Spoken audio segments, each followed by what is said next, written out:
Si has pulsado en este vídeo es probable que alguna vez hayas planteado el hecho de por qué Apple es caro. Y sí, en realidad, si lo vemos de forma objetiva, los precios de Apple son bastante más caros respecto a la competencia. Pero sí que es verdad que hay ciertas razones por las que Apple tiene estos precios y en este vídeo vamos a ver cuáles son.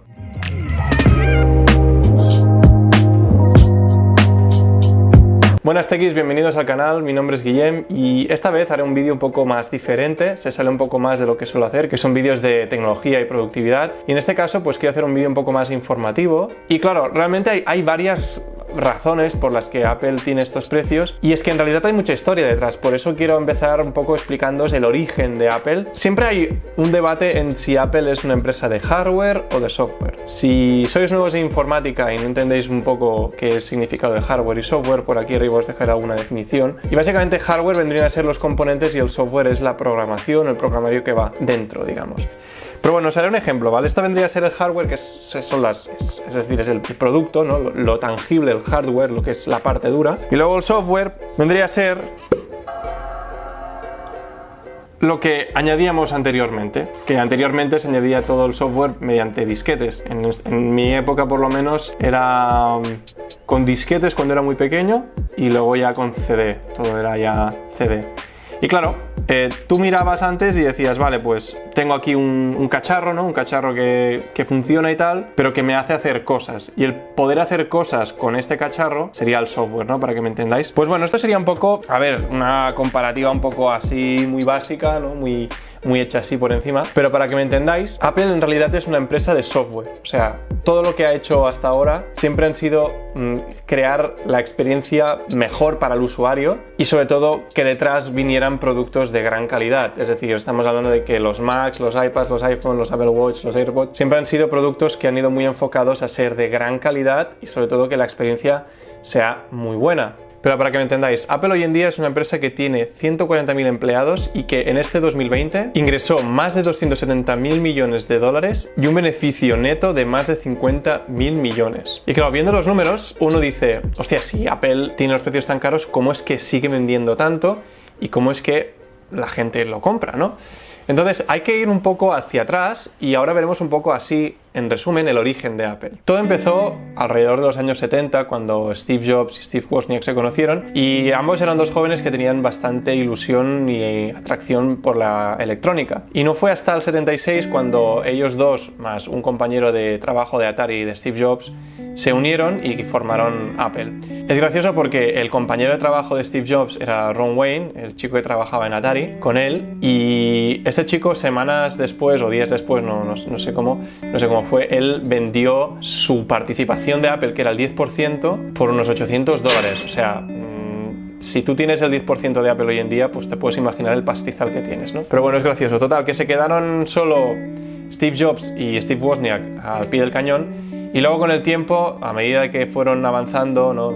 Crearon un poco el primer prototipo, que era el Apple One, que se vendió sobre todo a entusiastas, ¿no? Luego poco a poco se fueron añadiendo sus amigos, ¿no? Se fueron sumando al proyecto. Pero claro, llegaba un punto que si querías escalar la empresa, pues tenías que tener un cierto capital, ¿no? Entonces es donde ahí aparece Mike Markula, o Mike Markula, como se llame.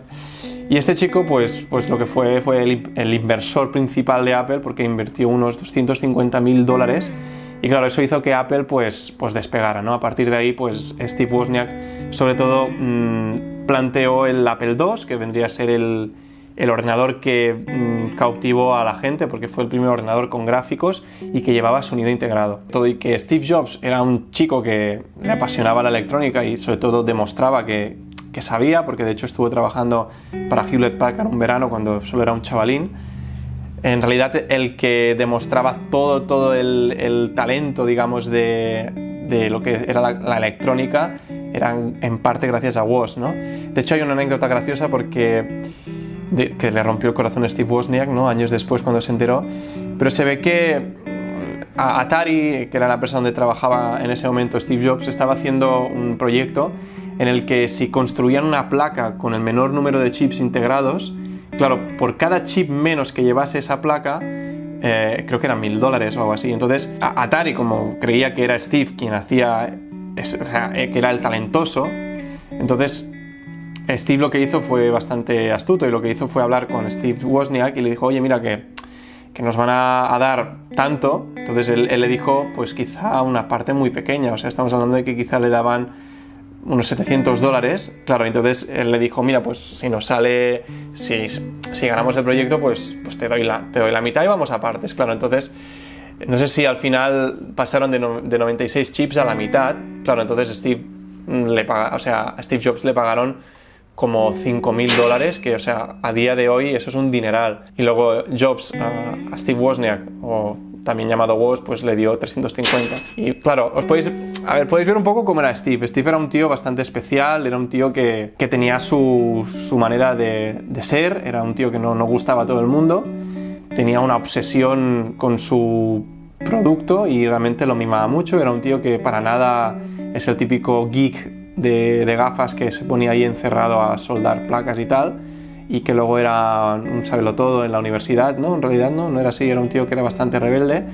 Y bueno, os puedo recomendar biografías como la de Walter Isaacson, que es la que también me estoy leyendo. Me he leído otras biografías más pequeñitas, pero la de Walter Isaacson es un poco más detallada y te da un poco más detalles de quién era Steve. Y sobre todo era un chaval que dejó la universidad, tenía varios grupos de amigos, tenía desde los amigos más hippies y también se mezclaba con los más así frikis del grupo, ¿no?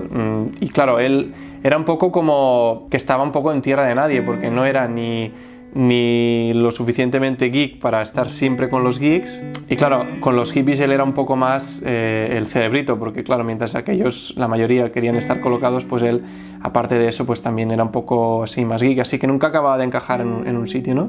Entonces su manera de ser chocó también un poco en el futuro, porque luego más adelante, mientras Apple iba creciendo, ¿no? Que creció sobre todo mucho con el Apple II, luego a partir de aquí, pues claro, también hay mucho más, ¿no? Está la competencia que había en el momento, que era IBM, ¿no? También, que estaba dando muy fuerte, pero luego hay un paso o una parte muy importante, que es en la que Apple decide echar a Jobs, y fue a partir de cuando John Sculley, que fue el presidente de Apple a partir del año 83, que sustituyó a Mark Markula, que fue el inversor de Apple en su momento. John Sculley tenía una manera de pensar, de hacer las cosas, y Steve Jobs tenía otras, ¿no? Apple estaba en ese momento perdiendo ventas, y bueno, Steve estaba muy detrás de John Sculley, en plan, tenemos que hacer esto, tenemos que hacer lo otro. Y luego en ese momento estaba Steve Jobs detrás de un proyecto de uno de sus trabajadores, que era Jeff Raskin, que era el Macintosh. El Macintosh pretendía ser una computadora, o un microcomputador, o un ordenador doméstico que además fuera accesible. Y claro, a Steve le interesaba ese proyecto porque pretendían hacer un ordenador que, además de ser muy bonito y muy atractivo y muy disruptivo, era económico,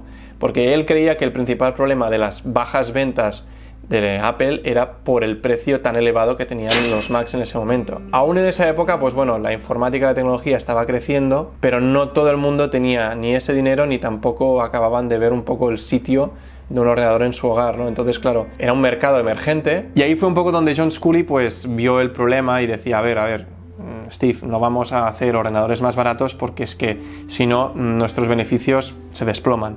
Pero bueno, John Sculley no echó a Steve porque tuviera ideas diferentes, sino porque Steve empezó un poco como a conspirar, ¿no?, detrás de él, y a la que se enteró habló con el consejo de administración de Apple y lo echaron. Luego, después de John Sculley, que fue en el 93 cuando se marchó, si no me equivoco, luego vino Gilles D'Amelio y Michael Spindler, que fueron otros presidentes que hubieron, pero bueno, duraron muy poco. Y entre el 93 y el 97 que estuvieron estos dos, luego vino en el 97 Steve, y además Steve lo que hizo pues fue una regalada, porque lo que hizo es, aparte de que volvió a ser el presidente de Apple, él hizo que Apple comprase Next, que era la compañía que él fundó años después de que lo echaran. Y luego a partir de ahí es cuando Apple empieza poco a poco a transformarse a lo que es hoy en día. Y claro, por aquella época pues Apple estaba muy centrada en el Mac, ¿no?, que venía a ser el producto central de la marca. Y a partir de ahí pues ya llegó el iMac, que fue el ordenador personal así tan chulo, transparente, ¿no?, que cautivó a la gente, porque claro, eran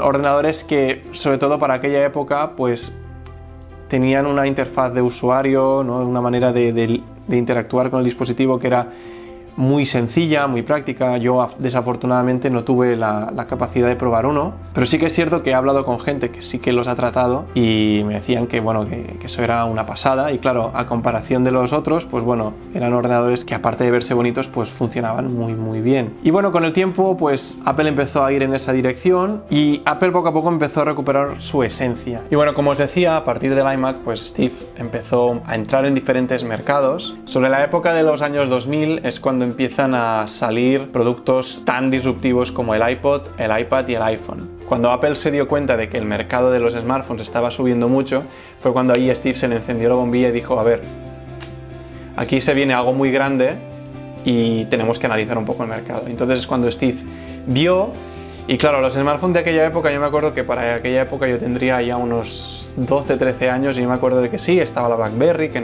yo de hecho tuve una BlackBerry que me encantaba. Existía HTC, existía Nokia, existía también Samsung, ¿no? Claro, había muchísima competencia y claro, la mayoría de smartphones lo que vio Steve es que tenían teclado físico y además que la pantalla era así.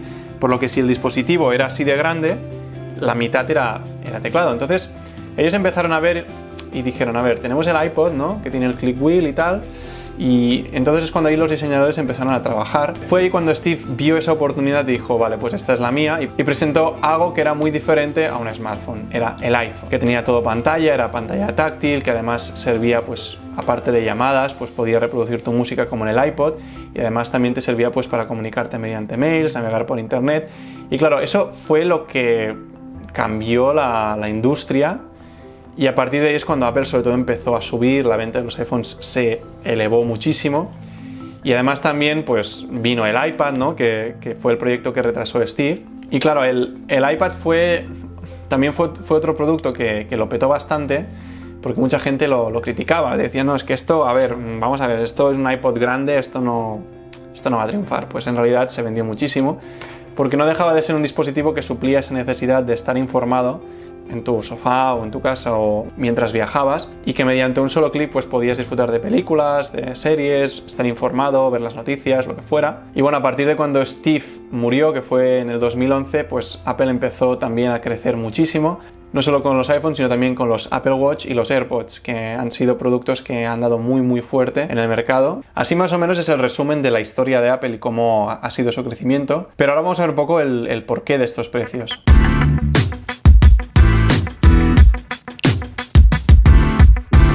Cada empresa tiene sus valores. Hay empresas que compiten por hardware, es decir, hay empresas como Huawei, Sony. Luego está Xiaomi, que saca muchísimos modelos al año de diferentes rangos de precio. Pero en cambio Apple es esa empresa que cuida mucho el producto. Es decir, no te hacen 30.000 dispositivos, no te hacen 30.000 ordenadores, te hacen una serie de dispositivos cada año. Pero lo que hacen es, te presentan menos productos, pero sí que es cierto que los productos son de muchísima más calidad y además el estándar de calidad de los componentes es espectacular.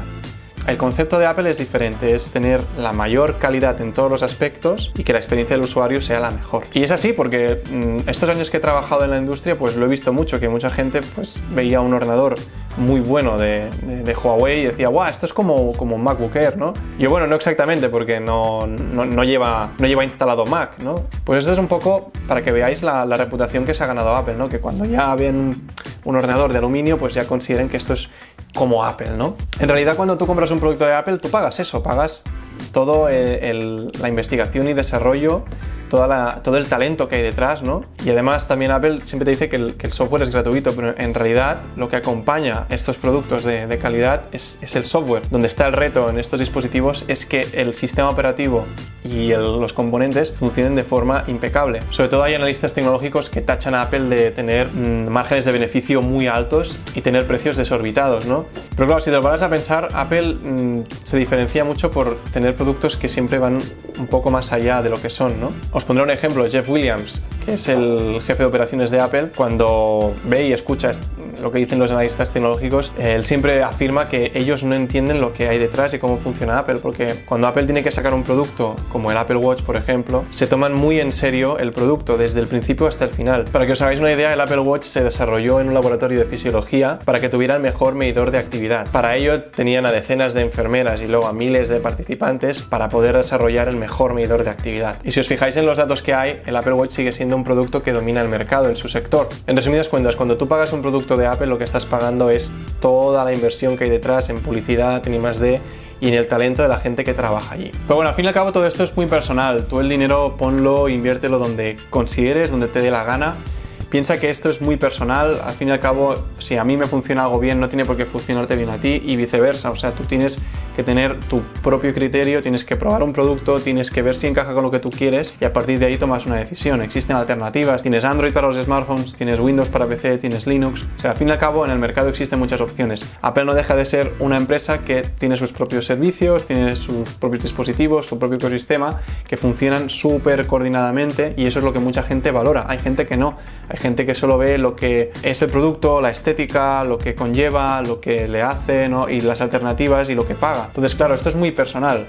Al fin y al cabo, tú lo que tienes que ver es lo que te encaja a ti, cómo funciona, ¿no? Yo uso tanto Windows como Mac, pero sí que es cierto que en estos últimos años pues he estado usando un poco más productos del ecosistema de Apple porque desde mi punto de vista yo valoro mucho la sincronización de todos mis datos a través de todos los dispositivos, desde el Watch, desde el iPhone, desde el iPad, desde el Mac y que todo esté sincronizado en la misma nube. Pero bueno, tequis, este ha sido el vídeo de hoy. Como veis ha sido un poco diferente, habéis visto un poco también una perspectiva diferente de mi casa, mis gatos por aquí pululando, que seguramente los habéis visto. Dejadme en los comentarios qué dispositivos usáis vosotros, si un Android o un iPhone, y de esta manera pues nos complementaremos un poco ahí, que la idea de este canal es haceros vídeos que os den información, que tengáis información, que sepáis un poco lo que es la tecnología, porque a día de hoy la tecnología no para de crecer, no para de subir, es nuestro modus operandi, el COVID lo ha dejado bien claro. Y nada, pues espero veros en el siguiente vídeo, que sepáis que me encanta que estéis al otro lado de la pantalla, porque cuando lo veo que esto sirve, que esto llega a alguien, y cuando veo que esto de alguna forma u otras le sirve a alguien, es lo que más me llena. Pues eso, tequis, hasta aquí el vídeo de hoy, espero que os haya gustado y nos vemos la siguiente semana. Que vaya muy bien, chao.